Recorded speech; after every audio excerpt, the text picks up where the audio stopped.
Welcome to the legal advocate channel. Legal advocate ચેનલમાં આપનું સ્વાગત છે. આજના વિડીયોમાં આપણે જાણીશું કે વારસાઈમાં મિલકત મળેલ ન હોય તો તે મિલકત ઉપર વસૂલાત કરી શકાય નહીં.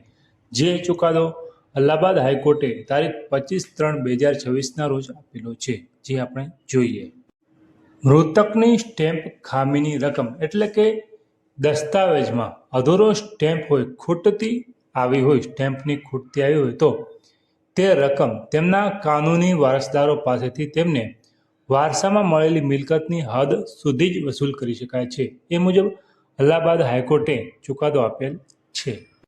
કેસની હકીકત આપણે જોઈએ તો જે અરજદાર છે એના પિતાએ 2020માં એક વેચાણ દસ્તાવેજ કરેલો અને 2022માં તેમની સામે સ્ટેમ્પની ખૂટતી એટલે કે અધૂરો સ્ટેમ્પની કાર્યવાહી શરૂ કરવામાં આવેલી અને તેમના ઉપર દંડ લાદવામાં આવ્યો હતો અને તેમની સામે દંડ પેટે ₹16,55,150નું વસૂલાત પ્રમાણપત્ર જારી કરવામાં આવ્યું હતું.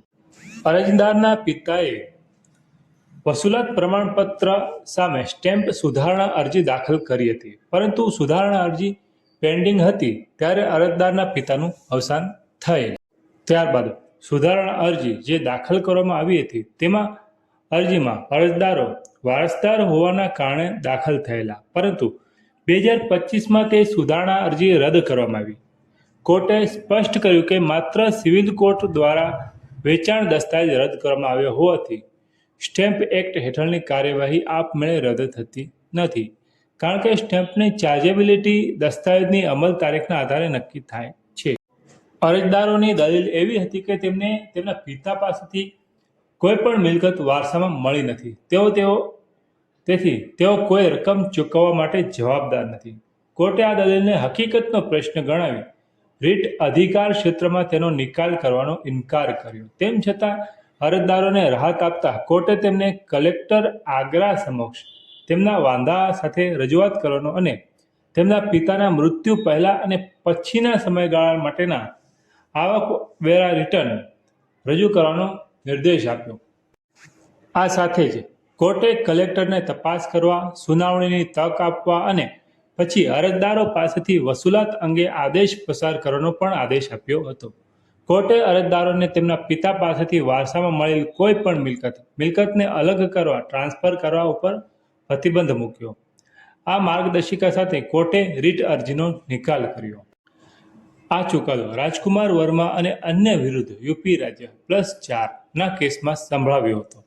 કોર્ટે ઠરાવ્યું કે ભારતીય સ્ટેમ્પ એક્ટ 1899ની કલમ 48 હેઠળ વસૂલાતની કાર્યવાહી ચાલુ રાખી શકાય છે, પરંતુ તે યુપી રેવન્યુ કોડ 2006ની કલમ 181માં આપેલી મર્યાદાની આધીન રહેશે.